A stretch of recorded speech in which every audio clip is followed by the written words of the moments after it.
Bueno, muchachos, disculpen, pero se me cayó el internet.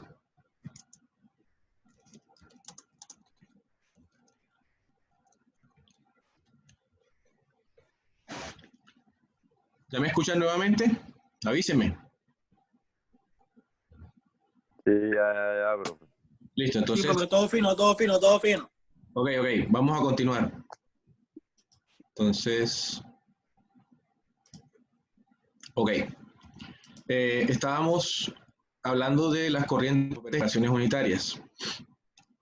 Dijimos que los procesos son los diagramas de flujo son una representación gráfica de los procesos que tienen unos simbolitos estándar, unas convenciones para las operaciones y unas flechitas que entran y salen de las operaciones que corresponden a las corrientes, se llaman corrientes, que las corrientes pueden transportar cualquier cosa, puede ser un sólido, un líquido, un gas, eso depende de cada proceso.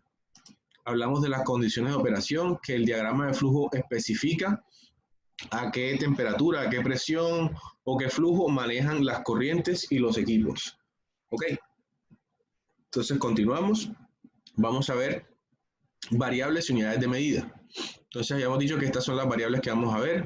Propiedades físico-químicas, flujo o caudal, presión, concentración, temperatura, voltaje y corriente, pH y nivel de líquido. En general, ¿qué son las variables? Las variables de un proceso, que ese es el tema de esta clase. Las variables son los parámetros a los cuales opera un equipo o una corriente. Por, bueno, entonces comencemos con las propiedades físico-químicas. Las propiedades físico-químicas en realidad son características específicas de las sustancias que están en un proceso industrial. Si un proceso maneja agua, el agua tiene sus propiedades físico-químicas independientes del proceso. Cada sustancia, cada compuesto químico, cada cosa que existe en la naturaleza tiene unas propiedades físico-químicas que son específicas de esa sustancia y que no dependen del proceso. Hay variables que dependen del proceso, pero hay variables que son específicas de la sustancia. Todos sabemos, por ejemplo, que el agua se congela a los 0 grados centígrados y que el agua empieza a ebullir a los 100 grados centígrados. Esas son propiedades físico-químicas del agua. Eso no depende del proceso que estemos manejando. Y eso se aplica para cualquier sustancia. Por ejemplo, el alcohol empieza a ebullir no a los 100 grados, sino como a los 90 o los 96 más o menos. Entonces, es una propiedad físico-química del alcohol. Listo, entonces vamos a ver cuáles son las propiedades físico-químicas en general. La primera es la propiedad que vamos a ver es la masa. ¿Qué es la masa? La masa es la cantidad de una sustancia. Esta es quizá de las más familiares para todas. ¿Cuáles son las unidades de medida de la masa? Pues hay dos sistemas de unidades de medida, el sistema internacional y el sistema inglés. El sistema internacional es el sistema más popular, el que más se utiliza, pero no lo utilizan los países de habla inglesa. Es una particularidad, ellos utilizan otro sistema. Ustedes saben que nosotros normalmente reportamos nuestros productos cuando vamos a reportar masa, lo que hacemos es reportarla en gramos, ¿no? Esto contiene 500 gramos, esto contiene 250 gramos. Reportamos sea en gramos, en kilogramos o en tonelada métrica. Obviamente podemos reportarle muchas más unidades que pertenecen a este sistema. Por ejemplo, los medicamentos se reportan en miligramos, ¿ok? Pero quiero decir que estas son las unidades del sistema internacional, gramo, kilogramo o tonelada métrica. La tonelada métrica son 1000 kilogramos. En el sistema inglés ellos utilizan otras unidades de medida. Utilizan, por ejemplo, el grano, la onza. Ustedes de pronto han visto que a veces la gaseosa dice 8 onzas, 10 onzas, 11 onzas. Eso es una medida del sistema inglés, la onza. Ellos también manejan las libras. Nosotros a veces manejamos las libras, pero eso es una unidad del sistema inglés. La libra, nosotros sabemos que 2 libras son 1 kilo o que 1 kilo es media libra. O no sé si es al revés. Bueno, está la libra y la tonelada corta, que es un poquito menos que la tonelada métrica. Entonces, esa es la masa. La masa es muy familiar para nosotros, es una unidad de cantidad de sustancia. ¿Ok? Entonces, la siguiente propiedad es el volumen. ¿El volumen qué es? Es el espacio que ocupa una sustancia, el espacio que ocupa. Ese es el volumen. En el sistema internacional, el volumen ¿qué es? Se reporta en centímetros cúbicos, centímetros a la 3, centímetros cúbicos. El centímetro cúbico es lo mismo que el mililitro. Cuando nosotros vemos, no, 250 mililitros, esos son 250 centímetros cúbicos. Está el decímetro cúbico es equivalente al litro. Decímetro cúbico o en metros cúbicos. Ahora, ¿cuándo se escoge una o la otra? Eso lo vamos a ver en la siguiente clase. Eso depende pues del tamaño de la muestra que estemos manejando. En el sistema inglés se utilizan otras unidades para el volumen. La pulgada cúbica, el pie cúbico, la onza líquida. Hay una onza que es para masa y una onza que es para líquido en el sistema inglés. La onza líquida y el galón. Entonces, por ejemplo, la gasolina se maneja normalmente en galones, pero el galón es una unidad del sistema inglés. ¿Ok? Y nosotros sabemos que hay como una equivalencia entre el galón y los litros. No, un galón es más o menos no sé cuántos litros. Hay una relación ahí. Entonces, listo. Ese es el volumen. Otra propiedad físico-química, la densidad.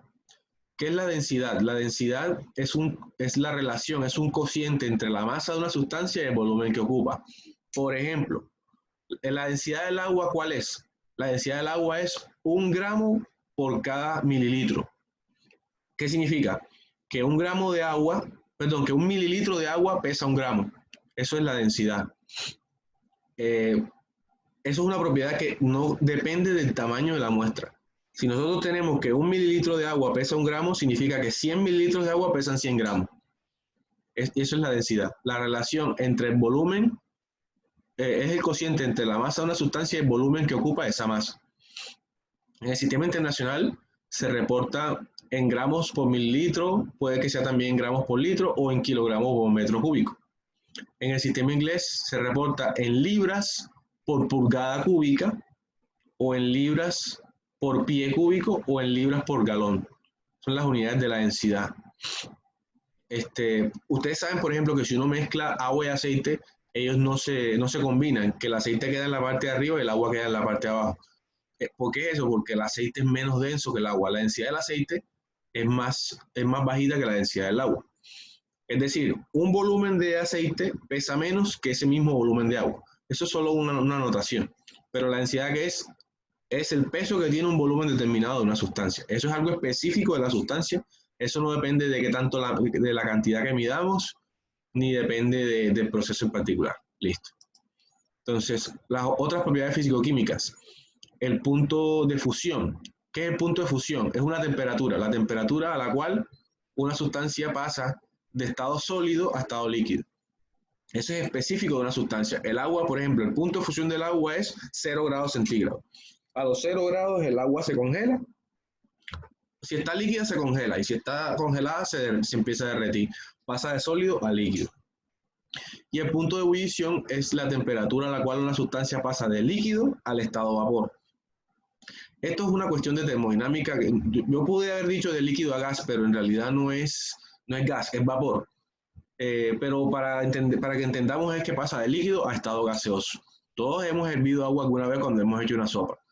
¿A qué temperatura empieza a salir la burbujita? Que se llama el punto de ebullición. ¿A qué temperatura es eso? A los 100 grados centígrados. Ahora, los puntos de fusión no dependen de ninguna otra condición ambiental, pero el punto de ebullición depende de qué tanto estemos sobre el nivel del mar.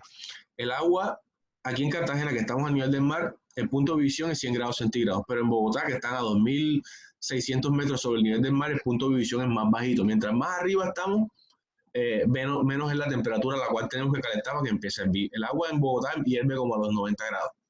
Listo. Entonces, ahora sí entremos a las variables que se manejan en los procesos. Esas eran las propiedades físico-químicas. Pero miremos esto. Las variables, estas sí son variables propiamente de los procesos. Eso no son propiamente de la sustancia, sino en general de todos los procesos. Entonces, lo primero es el flujo caudal. El flujo caudal es el volumen de materia que pasa a través de un conducto, o de un ducto, puede haber dicho, por unidad de tiempo. Me explico. Aquí puse una imagen. ¿Qué es el caudal? Es la cantidad de agua que pasa a través de este ducto. Eso se puede reportar en litros por minuto, en mililitros por segundo, en metros cúbicos por hora, en galón por minuto. Eso depende de qué tanta agua pase por ahí. Luego vemos en las siguientes clases cómo se escoge esto, unos o los otros. Eso depende de qué tanto líquido pasa por ahí. Dije agua por poner un ejemplo, pero puede ser cualquier cosa. Puede ser un ácido, puede ser una mezcla de un sólido con un líquido, puede ser lo que sea. Entonces es el volumen de materia que pasa a través de un ducto por unidad de tiempo. Cuando ustedes abren el grifo en la casa, ahí les está saliendo un caudal. Mientras más abierto está, más sale. Ok. Entonces, presión, ¿qué es la presión? La presión es la fuerza que ejerce un gas o un líquido sobre una superficie que lo contiene. En el caso de los gases, la superficie es el recipiente donde está almacenado el gas. O sea, si tenemos el gas almacenado en un cilindro, la presión es la fuerza que ejerce el gas dentro del cilindro. En el caso de los líquidos, la superficie es el área sobre la cual está soportado el líquido. Por ejemplo, si nosotros tenemos un gas, les decía, si tenemos un gas almacenado en un cilindro, la presión es la fuerza que ejerce el gas sobre todo el cilindro. Pero si es un líquido lo que está almacenado en el cilindro, la presión ya no es sobre todo el cilindro, sino sobre el fondo del cilindro. Los líquidos ejercen la presión sobre el fondo donde están soportados. Los gases, en cambio, ejercen la presión sobre todo el recipiente. ¿Por qué? Porque el líquido se va hacia abajo, pero el gas se va en todas las direcciones. Entonces la presión es eso, es una fuerza ejercida en una superficie. Eso es la presión. La temperatura. La temperatura es una medida del nivel de energía y de movimiento que tienen las moléculas de una sustancia o una mezcla de sustancias. Eso es la temperatura. La temperatura es una medida del nivel de energía. Si nosotros, digamos, nosotros le tomamos la temperatura a un bloque de hielo, marca 0 grados centígrados. Si se la tomamos a agua líquida aquí a temperatura ambiente, marca 25 grados centígrados. Si se la tomamos a agua que está hirviendo o ebulliendo, está a 100 grados centígrados. ¿Por qué va subiendo eso? Porque mientras más temperatura marca una sustancia, significa que tiene más movimiento entre las moléculas.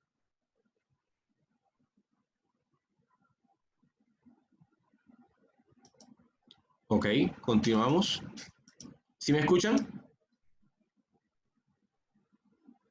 Muchachos, ¿me escuchan?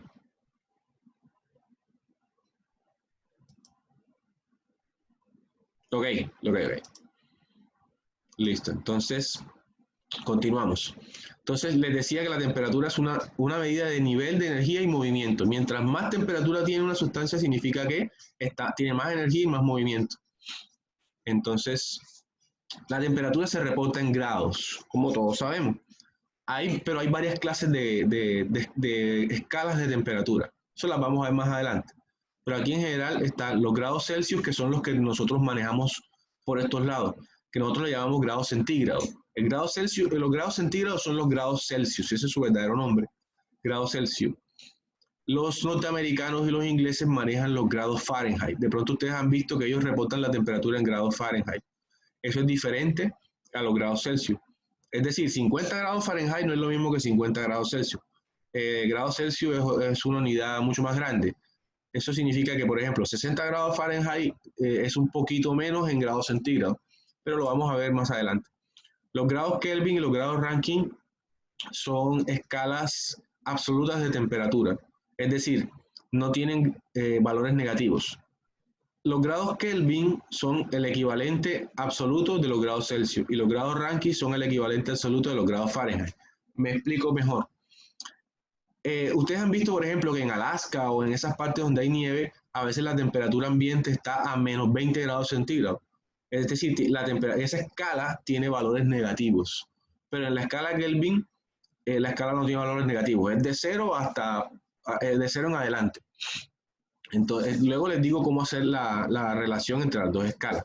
Pero lo que les digo es que estas dos no tienen valores negativos. Van de 0 en adelante. En cambio, estas dos de acá arriba sí tienen valores negativos. Ok. Continúo. Medidas de concentración. ¿Qué es la concentración? La concentración es la medida de la proporción o qué tanto se encuentra una sustancia en una mezcla. Por ejemplo, digamos que tenemos azúcar en agua. Eso es una mezcla. Tenemos azúcar en agua, un sólido en un líquido que es el agua. Entonces la concentración es la proporción o qué tanto se encuentra la sustancia en la mezcla. En este caso, digamos, 10 gramos de azúcar en un litro de mezcla. Esto es la concentración. 10 gramos de azúcar en un litro de mezcla. Esta es la concentración del azúcar en la mezcla. Las concentraciones siempre se reportan como masa. El soluto es lo que estamos reportando. Entonces, masa de soluto sobre volumen de mezcla. Esto es un ejemplo de concentración. 10 gramos por litro. ¿Gramos de qué? De azúcar en este caso. 10 gramos por litro. Listo, es una medida de concentración del azúcar en el agua. Puede ser 10, puede ser 5, puede ser 0,1, puede ser 100. Lo que quiere decir es que la concentración es una medida de qué tanto hay una sustancia en una mezcla. Ponemos otro ejemplo. Por ejemplo, dos sólidos. Digamos que tuviéramos yeso y cemento. Vamos a mezclar yeso con cemento. Entonces dice, la concentración a la que tiene que estar el yeso es 2 kilogramos de yeso por cada kilogramo de mezcla. Esa es la concentración del yeso en esa mezcla. 2 kilogramos de yeso por kilogramo de mezcla. Otro ejemplo, digamos que tuviéramos dos líquidos, alcohol y agua. Entonces, la concentración del alcohol es que hay 10 mililitros de alcohol por cada 100 mililitros de mezcla. Es una proporción, una relación de qué tanto hay una sustancia dentro de una mezcla. Eso es lo que es la concentración. Listo. Ahora, voltaje y corriente. El voltaje, también llamado tensión eléctrica o diferencia de potencial, otro nombre, es la potencia eléctrica que hay entre dos puntos. La potencia eléctrica que hay entre dos puntos. La unidad en la que se expresa es voltios, se expresa en voltios. Esa es la unidad de medida, los voltios. No, ¿cuál es el voltaje que hay en estos dos puntos? No, 10 voltios, 4 voltios. Cuando ustedes toman un bombillo, si ustedes leen las especificaciones, ahí les dice, no, este bombillo es de 4 voltios, de 15 voltios. Les especifica cuál es el voltaje en el cual tiene que operar ese equipo. ¿La corriente eléctrica qué es? La corriente eléctrica es el flujo de carga de electrones. La corriente eléctrica es un flujo de electrones. Electrones es la partícula química de los átomos. La corriente eléctrica es un flujo de carga de electrones que corre a través de un material. Eso es la corriente eléctrica. La corriente eléctrica se expresa en amperios. No, ¿qué corriente? Uno con un tensiómetro puede medir la corriente que está pasando por un cable, por ejemplo, o por un metal. No, por aquí está pasando corriente, están pasando no sé cuántos amperios. Amperios son una unidad de corriente y los voltios son una unidad de voltaje. Listo, el pH. ¿Qué es el pH? pH significa potencial de hidrogeniones o potencial de hidrógeno, para hacerlo más fácil. P de potencial y H de hidrogeniones. ¿Qué es el pH? El pH representa el grado de acidez o alcalinidad de una sustancia. ¿Qué tan ácido o qué tan alcalino es una sustancia? ¿Cómo así que alcalino? Alcalino es lo opuesto de ácido.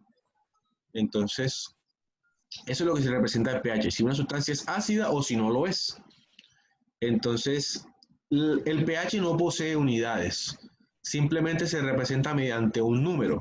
Es decir, por ejemplo, la corriente puede ser 10 amperios, pero el pH no tiene unidades. Es decir, no tiene amperios, no tiene una unidad con la cual reportarlo. Uno simplemente utiliza un número en una escala de pH. La escala va de 0 a 14. Aquí está la escala. La escala de pH va entre 0 y por acá 14. Entre 0 y 7, esos valores son ácidos. Y entre 7 y 14 son alcalinos. El 7 como tal es el pH neutro. No es ni ácido ni alcalino. El agua, por ejemplo, tiene pH 7. El pH del agua es 7. Eso significa que el agua tiene un pH neutro. Si nosotros le medimos el pH, por ejemplo, al vinagre, nos marca por acá en 2. El vinagre es bastante ácido. Si nosotros le medimos el pH a un jugo de naranja, nos lo marca por aquí en 5. Es ácido, pero no tanto. Si se lo medimos al ácido sulfúrico, nos marca por acá 1. Es muy ácido. Si se lo medimos, por ejemplo, al ácido fluorhídrico, que es extremadamente ácido, marca por acá 0, algo. Si nosotros se lo medimos, por ejemplo, a la sal de cocina, el pH nos marca 9. No es neutro ni ácido, sino que es un poquito alcalino. Si se lo medimos al Alka-Seltzer, por algo se llama Alka, porque es alcalino. Si lo medimos al Alka-Seltzer, nos marca 3, 12, 13, porque es todo lo opuesto de la acidez. Por eso es que nosotros tomamos Alka-Seltzer cuando tenemos acidez, porque tiene un pH alcalino que nos neutraliza la acidez del estómago. Eso es el pH. El pH es qué tan ácida o qué tan alcalina es una sustancia. Ahora, finalmente aquí la otra variable es el nivel de líquido de sólido. El nivel es una variable que se utiliza en las operaciones de almacenamiento. Aquí dice que para las operaciones de almacenamiento en tanques, el nivel es una medida indirecta del volumen de líquido o la masa de sólido presente en el recipiente de almacenamiento. ¿Qué significa eso? En los tanques nosotros estamos almacenando líquidos o sólidos y nosotros indirectamente podemos relacionar el nivel de líquido que hay, por ejemplo, el nivel de líquido es la altura que está aquí. Si la alcanzan a ver, esta es la altura. Mientras es este nivel que está aquí, nosotros lo relacionamos indirectamente con la cantidad que hay.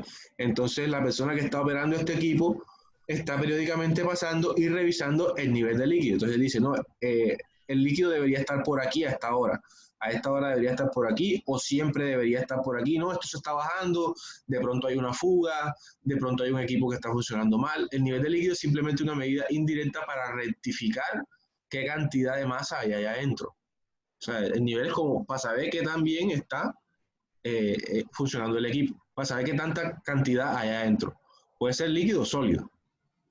Ahora, el nivel se representa en unidades de volumen para los líquidos o en unidades de masa para los sólidos. Si es un líquido, pues el nivel se representa en volumen. Y si es un sólido, se representa en masa. Por ejemplo, no, el nivel está por acá, dice el lector de nivel, que lo vamos a ver más adelante.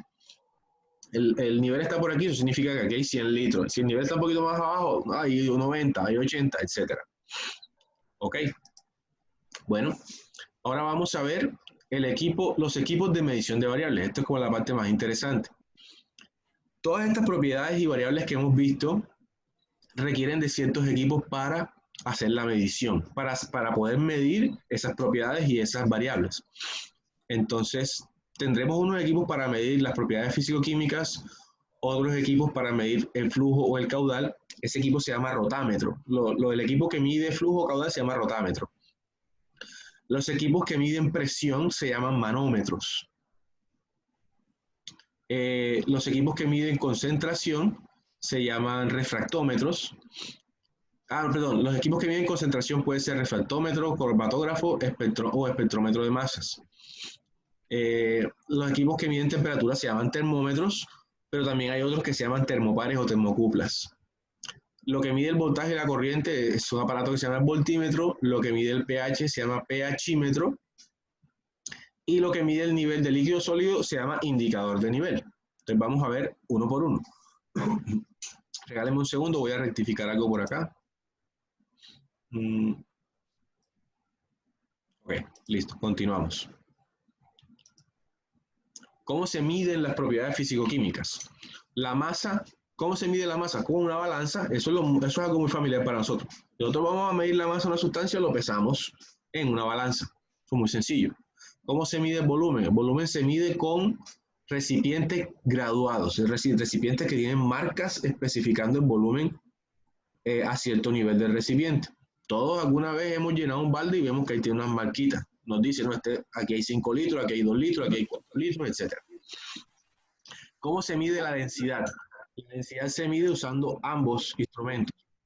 Se mide tomando un volumen, un recipiente graduado, midiendo un volumen y luego ese volumen lo pesamos. Como aparece aquí, aparece un vasito, medimos un volumen y ese volumen lo pesamos. Esperen un segundo.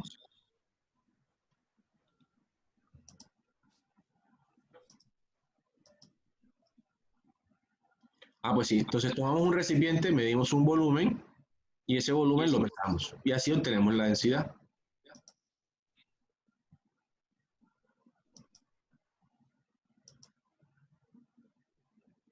Espérenme que estaba silenciando a una cuenta por ahí. Bueno, continúa. Masa con una balanza, volumen con un recipiente graduado y la densidad con ambos. Medimos un volumen en el recipiente graduado y luego lo pesamos. Así se calcula la densidad. Ahora, ¿cómo se mide el flujo o el caudal? Es decir, la cantidad de líquido o sólido que pasa del líquido o gas que pasa por un conducto. Se mide utilizando algo que se llama el rotámetro. Estos son distintas clases de rotámetros. Este que está aquí es el que probablemente todos hayamos visto. Es el famoso contador que está a la afuera de la casa de nosotros, el contador de agua. En realidad eso es un rotámetro de agua, es decir, es un medidor del flujo de agua. Todos esos equipos tienen una entrada tienen tienen dos conexiones a los lados, una entrada y una salida. Por aquí pasa el líquido,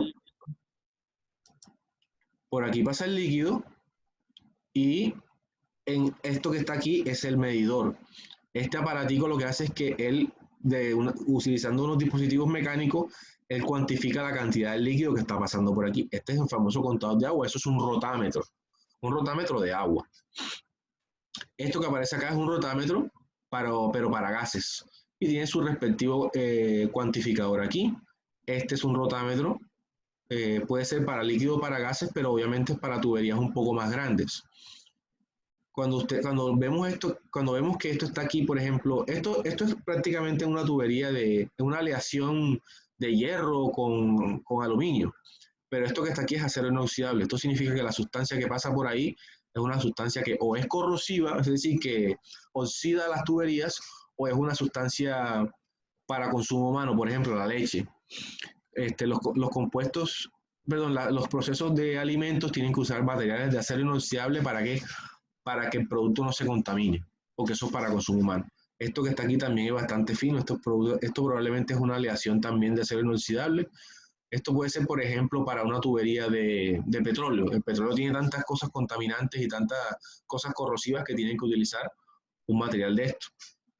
Este rotámetro que está aquí a la izquierda es un rotámetro pequeñito, pero de laboratorio. Eso es para montajes pequeños de laboratorio, se utiliza este rotámetro. Esto aquí es una valvulita y él aquí marca el flujo que está pasando. Ok. Listo, continuamos. Eso eran los rotámetros para flujo. Ahora, para la presión se utilizan los manómetros. El manómetro es simplemente un dispositivo mecánico que sirve para medir la presión. También es probable que hayamos visto esto cuando hayamos visto un cilindro de gas. Los cilindros de gas, ellos siempre tienen allá afuera, tienen acoplado su respectivo manómetro. ¿Para qué? Para saber a qué presión se encuentra el gas en el recipiente y también para regular la salida del gas del respectivo cilindro. Un manómetro, les decía, un dispositivo mecánico que mide presión. Los manómetros siempre se colocan, se acoplan a tuberías, y todos los instrumentos de medición suelen acoplarse en una tubería, por la cual pasa la sustancia a la que vamos a medirle esa variable. Por ejemplo, aquí tenemos un manómetro acoplado en una tubería pequeñita de laboratorio. Este es un manómetro acoplado a un cilindro de gas y este es un manómetro acoplado a una tubería ya de tamaño industrial. Entonces, la presión se mide usando ¿qué? Equipos que se llaman manómetros. Esto es un manómetro, esto es un manómetro. Y estos son manómetros ya en la aplicación como tal. Entonces, temperatura. La temperatura se mide usando distintas clases de termómetros. Vamos a verlas. Este es el más sencillo que todos conocemos, el famoso, ¿cómo se llama él? Se llama termómetro de expansión. ¿Por qué de expansión? Porque el termómetro tiene dentro un líquido con un color. Un segundo. Tiene un líquido con un color.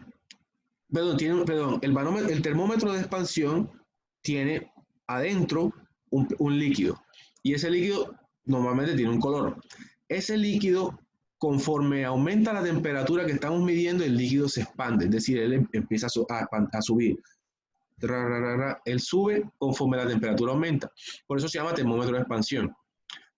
Este termómetro, que es el que todos hemos visto alguna vez en nuestras casas, en el laboratorio o con el médico, el líquido que tiene aquí adentro es mercurio. Este líquido que está aquí es mercurio. El mercurio en este caso, es el líquido que se va a expandir. Por eso es gris, porque ese es el color del mercurio, y el mercurio, conforme aumenta la temperatura, él se expande y empieza a marcar la distinta temperatura según lo que estemos midiendo. Entonces están los termómetros de expansión, que son como los más sencillos. Estos termómetros se usan para temperaturas bajitas, máximo 100 grados centígrados. Más de 100 grados centígrados uno no utiliza termómetros de expansión. En los procesos industriales ustedes nunca van a ver un termómetro de expansión. En los procesos industriales se utiliza algo que se llaman las termocuplas o termopares. Esos son sinónimos. Estos son termómetros industriales. La termocupla se llaman termocuplas o termopares. Estos termómetros no funcionan con un líquido de expansión, sino con una barra metálica que mide la temperatura a través de conductividad térmica. Eso luego lo vemos en más detalle, pero como se dan cuenta, este es el medidor y perdón, esta es la escala y el medidor es esta barra metálica que está aquí. Ustedes se dan cuenta que tiene una barra metálica, una barra metálica, una barra metálica. Estos son termocuplas. Cuando usted ve un termómetro que tiene una barra metálica en el extremo, es porque es una termocupla. Y esto es un termómetro para altas temperaturas. El termómetro de expansión es para temperaturas moderadas y temperaturas bajas, pero para altas temperaturas se utiliza la termocupla. En los procesos industriales siempre hay termocuplas. Son estas que están aquí, que utilizan una barra metálica. Ok. Hay otros casos en los que hay que medir temperatura, pero que no se puede hacer directamente. De pronto ustedes alguna vez han visto en los documentales que no, que le tomaron la temperatura al sol. ¿Cómo así que saben cuál es la temperatura del sol? Si el sol, ¿quién se ha ido hasta donde está el sol para tomar la temperatura? Uno no se puede ir hasta allá a poner una termocupla.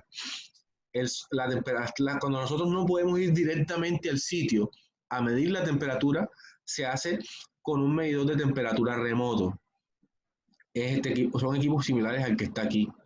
Eso se llaman termosensores infrarrojos. Los termómetros que se utilizan de forma remota, los termómetros remotos, son termómetros que miden la temperatura mediante una radiación infrarroja. Este aparatico le permite a uno medirle la temperatura a un objeto sin necesidad de ir hasta el objeto para ponerle el termómetro. Entonces se llaman termosensores infrarrojos.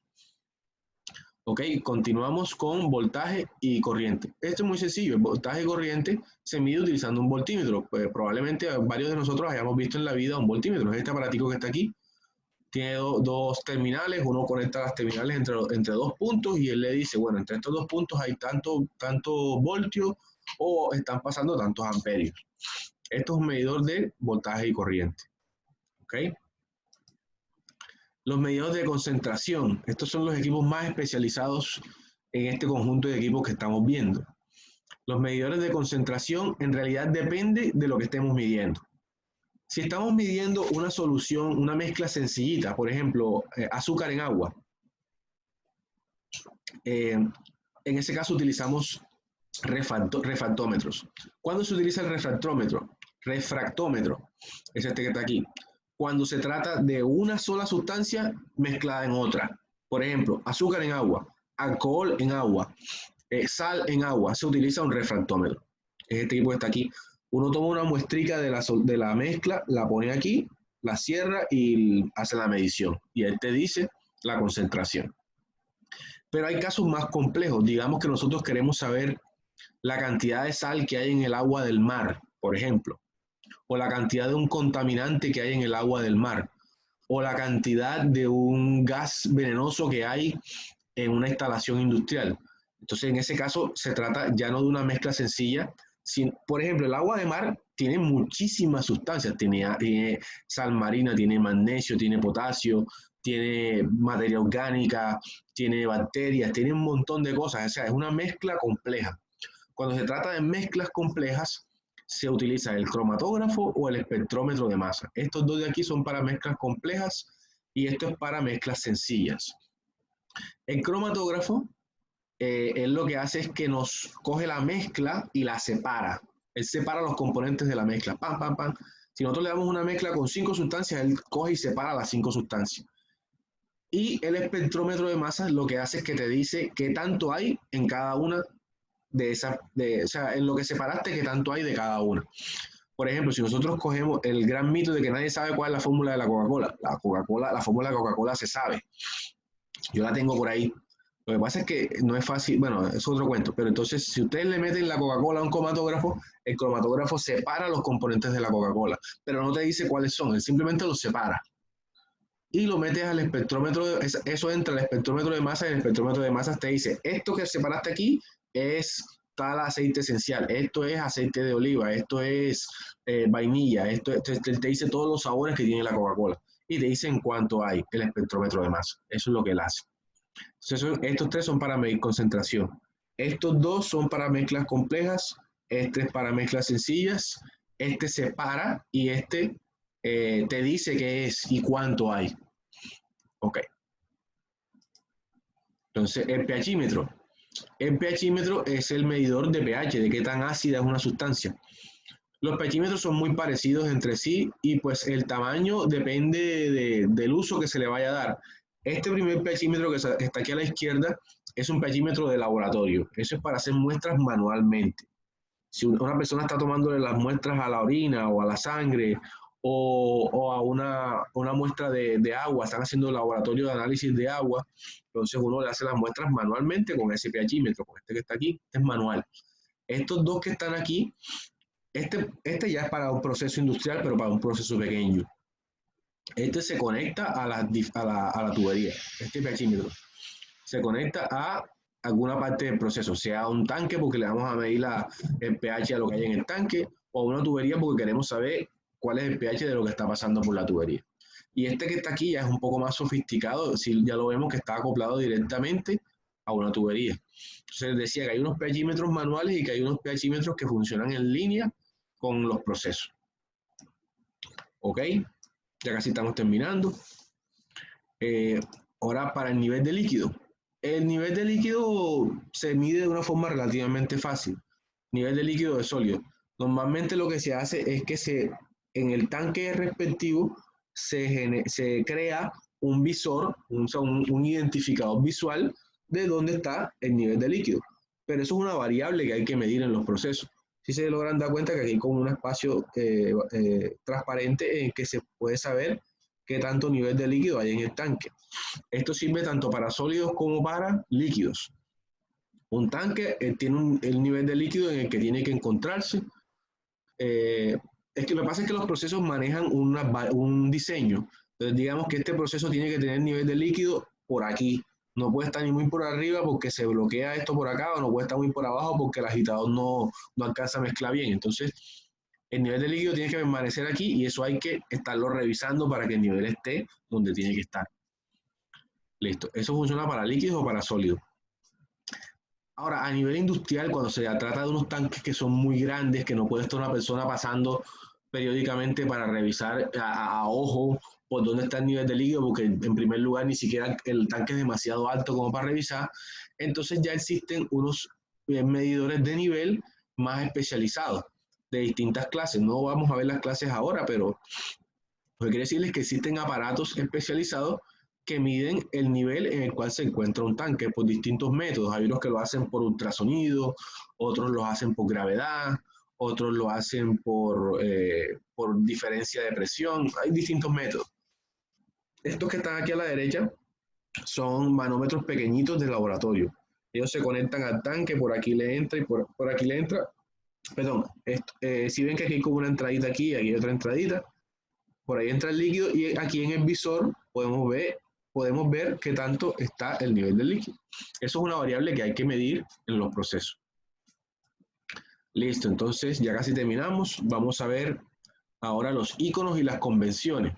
Yo les mencionaba que en los diagramas de flujo, las operaciones y las corrientes se representan de una forma específica. Es decir, no podemos dibujarlo como queramos. Eso tiene una forma, una convención para representarlo. Entonces, ¿cuáles son los iconos y las convenciones? Eso depende de lo que vayamos a representar. Por ejemplo, estos primeros que aparecen aquí, dice válvulas. Estos son los iconos y convenciones para representar las distintas clases de válvulas que existen. Porque hay muchas clases de válvulas. De pronto ustedes han visto, nada más en la casa es probable que ustedes tengan por lo menos 3 clases de válvulas. Hay unas válvulas que por ejemplo, ustedes han visto en los baños de Tecnar, esa válvula ustedes se dan cuenta que uno no puede elegir qué tanta agua sale. Esa válvula simplemente está prendida o apagada. Eso es una válvula neumática.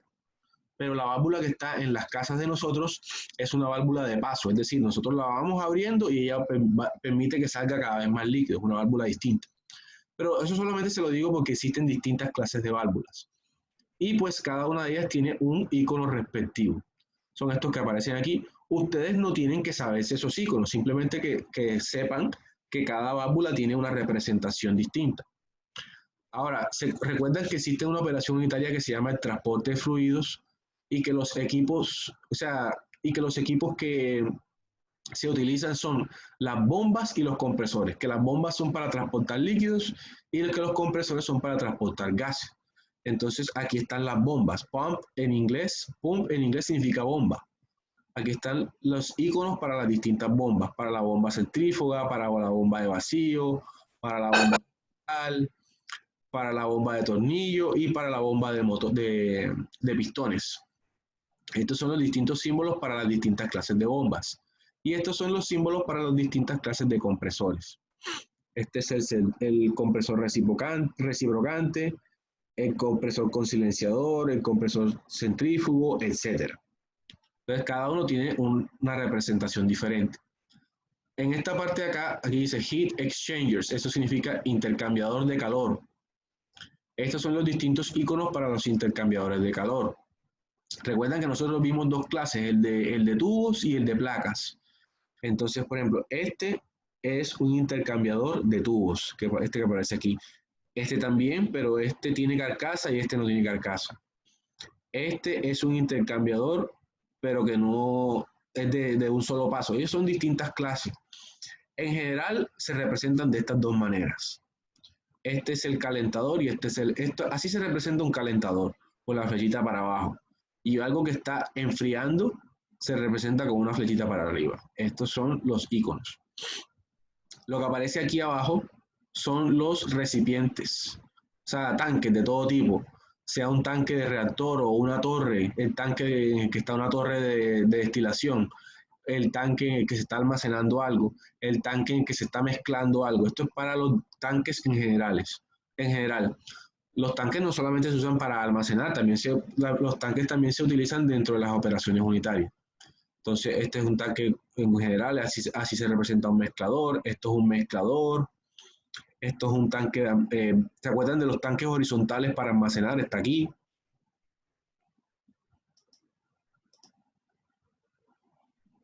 Pasó.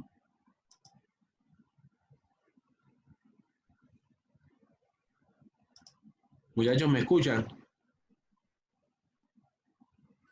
Sí, profe, sí lo escuchamos. Hey, se me perdió una ventanita ahí. Me da la impresión de que alguien está manipulando remotamente algo, pero todo bien.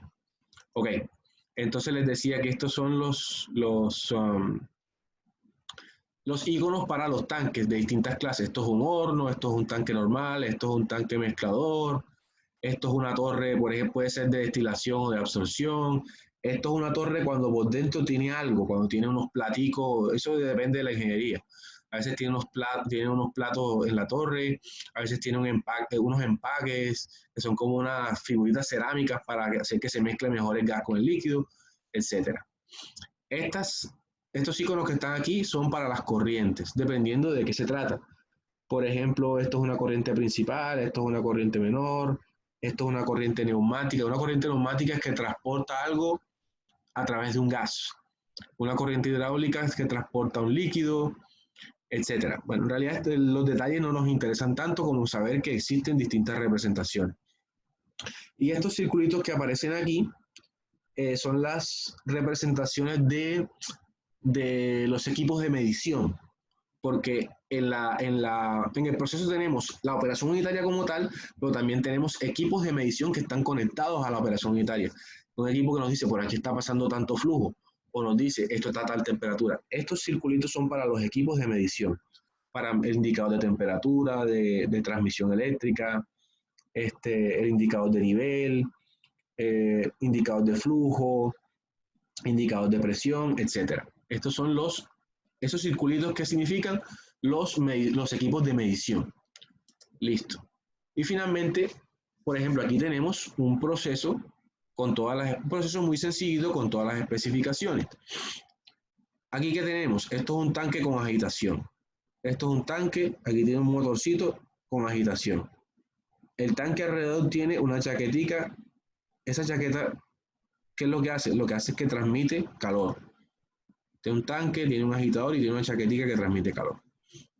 Este equipo de acá tiene pinta como de separador. Esto debe ser un separador por gravedad. Esto que está aquí, ¿qué es? Esto es un equipo de transferencia de calor. Recuerden que en la anterior Hemos visto que estos equipos que son así son equipos de transferencia de calor. Esto es un equipo de transferencia de calor. Entonces, básicamente tiene 3 operaciones unitarias ahí. Tiene el tanquecito con agitación, tiene el separador y un equipo de transferencia de calor. Y tiene las flechitas. Las flechitas son las corrientes que entran al proceso, entran, sale, entra, sale, entra por aquí, entra por acá, sale por aquí, sale por acá. Entonces, tenemos las operaciones, sus respectivas corrientes, y también nos está indicando, por ejemplo, aquí nos dice lo que lleva esa corriente.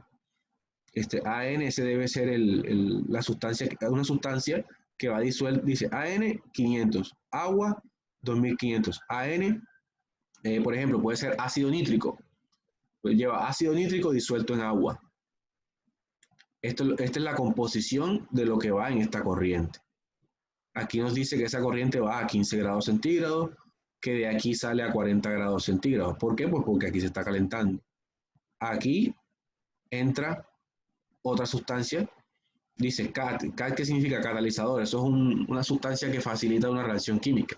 Catalizador 5, agua 100, entra, todo sale a 40 grados. Esto es un separador. Como podemos ver, del separador también sale un poquito más caliente, o sea que aquí también hay una operación de transferencia de calor. Del separador sale a 60 grados, dice que sale esto, ya no solo sale agua y AN, sino agua, AN, polímero. ¿Por qué? Porque aquí había una reacción química.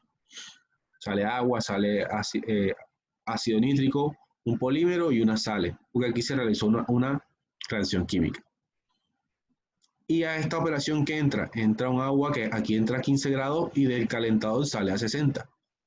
Nos dice que entra, o sea, estas son las condiciones de operación. Aquí se especifica la concentración, la temperatura. Nos dice que lo que entra aquí es agua, que entra a tal temperatura, sale a tal temperatura. Aquí nos dice que entra solamente ácido nítrico con agua, pero sale ácido nítrico, agua, un polímero y sale. ¿Por qué? Por el catalizador que se le añadió, porque aquí hubo una reacción química. En fin, entonces, listo muchachos, eso es básicamente lo que íbamos a ver en la clase de hoy, que lo que vamos a hacer es una introducción al tema de las variables de operación en los procesos industriales. Vimos pues cómo se representa el diagrama de flujo, vimos las unidades de medida, la masa, el volumen, la densidad, hablamos del caudal, que es la cantidad de volumen que pasa por un conducto, la presión, la temperatura, la concentración, el pH, el voltaje, el nivel de líquido. Vimos los equipos de medición, el rotámetro, los manómetros, los termómetros y las termocuplas, el tensiómetro o voltímetro, los equipos para medir concentración, para medir nivel, y vimos las convenciones. Aquí al final vimos un procesito en total. Entonces, si me escucho, bueno muchachos, entonces yo creo que podemos dejar por ahí. Entonces, no sé si tengan alguna pregunta, me dicen ahora y aclaramos antes de que se cierre la sesión, porque se cierra automáticamente. ¿Tienen alguna pregunta? Profe, ¿esto es solo una introducción o vamos a profundizar más este tema? Ambas cosas, es una introducción y vamos a profundizar. ¿Pero en qué vamos a profundizar? Vamos a profundizar en las variables y unidades de medida. Son estas que están aquí. Variables y unidades de medida. Esto es lo que vamos a profundizar. Vamos a aprender a hacer ¿qué? Hacer unos calculitos muy sencillos de masa. Por ejemplo, yo les digo, yo les voy a enseñar obviamente cómo. Conviertan esta cantidad de libras a kilogramos, conviertan estas onzas a libras, conviertan estas onzas a kilogramos. O les digo, bueno, conviertan este flujo de litros por minuto a litros por hora. O conviertan esta presión de atmósfera, conviertanla a kilopascales, etc. Vamos a aprender a hacer calculitos sencillos con las variables y las unidades de medida. Y de pronto hacemos unos tallercitos, pero simplemente para identificar qué es cada cosa. Vemos un proceso y decimos, bueno, estos son las condiciones de operación, esta es la operación unitaria, entra a tal temperatura, sale a tal temperatura, aquí está, esto es otra composición, esto es calentamiento, esto es enfriamiento, esto es reacción química, esto es un tanque, esto es separación, etc. Simplemente identificar. Entonces, básicamente lo que vamos a ver es cálculos sencillos con las unidades de medida, y de pronto un tallercito de identificar en los componentes de un diagrama de flujo. Entonces, otra Y pregunta. el parcial, ¿Cómo? y el parcial. Muchachos, los parciales quedan aplazados todas las materias hasta que volvamos a clase normalmente. No se pueden hacer parciales virtuales por ahora porque no, la universidad no lo ha autorizado. O sea, que ahora vamos a quedar solo en puro clases virtuales y talleres, ¿qué? Exacto, sí, por ahora eso es lo que va, es eso. Ah, ok. La nota del corte, entonces, ¿cómo sería? ¿Cómo? La nota del corte, ¿cómo sería? Es que todavía, como les digo, la universidad, el calendario académico se va a modificar. La universidad es la que va a decidir. La dirá cómo se Profe, define. pero, Entonces está profe, aplazado. pero que ya hay materias que han dado la nota del corte. De pronto es porque alcanzaron a terminar el primer corte. O sea, exacto, como nosotros con usted empezamos la semana siguiente, luego se atrasó con nosotros para que usted pusiera la nota del corte. Sí, exacto. Si ustedes alcanzaron a hacer el primer parcial en otra materia, listo, ya tienen su corte definido. Pero las materias que no alcanzaron a hacer el corte no tienen por qué definir nota. Es que esas fechas todas se van a cambiar. La universidad va a cambiar todas esas fechas. Ya.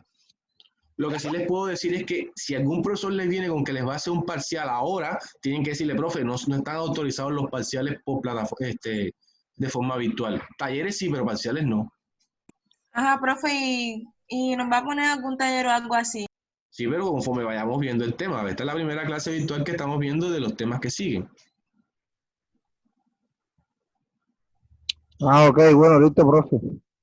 Ya, entonces vemos esto. Luego, cuando veamos las otras clases, cuando tengamos por lo menos 2 clasecitas, podemos hacer un taller. ¿Ya? Ok, y esto usted ya lo mandó el correo, ¿verdad? No, todavía no, pero yo lo mando ahorita. Mando la presentación y la subo a Playa también. Ok. Sí, profe, yo se lo agradezco en lo personal que me mande esto al correo porque no sé qué ha pasado con la plataforma. No, sí, yo Pues lo el mando. problema conmigo que no me deja ingresar, me pide actualización de datos y yo le doy todo eso y no he podido ingresar. Yo entiendo eso. Yo me curo en salud siempre mandando las cosas por correo, también se las mando por WhatsApp y la tengo en la plataforma para que la universidad vea que yo también la pongo ahí, pero yo me curo en salud mandándola por Profe, y usted pidió los números para crear un grupo de WhatsApp y yo no he estado en ningún grupo. Ya me diste el número. Claro, ¿Estás segura? ¿Cómo te llamas tú? Teresa Ricardo. Teresa Ricardo. Ustedes cuando manden los correos tienen que revisar porque a veces los correos no los envían correctamente. Se los mandan a otra persona, a un correo lo digitaron mal y a mí no me llega. Teresa Ricardo. ¿Cuál es tu número? Es un 305. Dime cuál es. 305-3184. ¿Sí? 34. ¿Tres qué? 305-3184-346. 346. Listo. Profe, yo tampoco estoy en ningún grupo. Nombre. Daniela Payares. Ok. Teléfono. 302 Sí. 2834 193. Yo les pido que cuando manden los correos revisen, porque a veces digitan mal el correo al que me lo van a mandar. Es posible que me lo hayan mandado bien y yo no lo haya visto y es culpa mía. Pero a veces mandan el correo Profe, a otra dirección.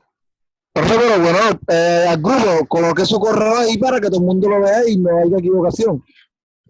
No, lo vuelvo a poner, pero ya yo lo había escrito en clase. Ok. Exacto, sí, yo lo tengo en el cuaderno, por eso no va a poner problema, pero para que todo el mundo lo vea por el grupo, profe.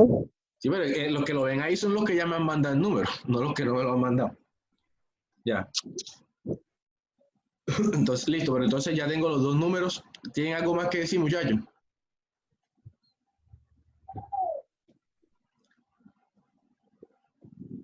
Ok, todo claro. Entonces quedamos en que voy a mandarles la presentación al correo y también la subo en la plataforma. Y quedamos pendientes para la siguiente semana. Por ahora vamos tranquilos que no es obligación dejarles tarea toda la semana. Eso lo manejo yo. Ya la otra semana sí podemos dejar un tallercito cuando ya hayamos visto más temitas y de pronto estemos más familiarizados. También hay una clasecita que tengo que subir a YouTube para ampliar un poco más el tema. Y nos estamos comunicando por el grupo. Ok, bueno, listo. Bueno, muchachos, no los molesto más. Pues, sigan en lo suyo y muchas gracias por conectarse. Y quedamos pendientes, nos estamos hablando. ¿Vale? Bueno, ok, profe, gracias a usted. Ok, muchachos, para servirle. Hasta luego. Buenos días. Gracias, señor Hasta luego, Eduardo. hasta luego, profe. Dale, profe. Ah, Hasta luego. Original.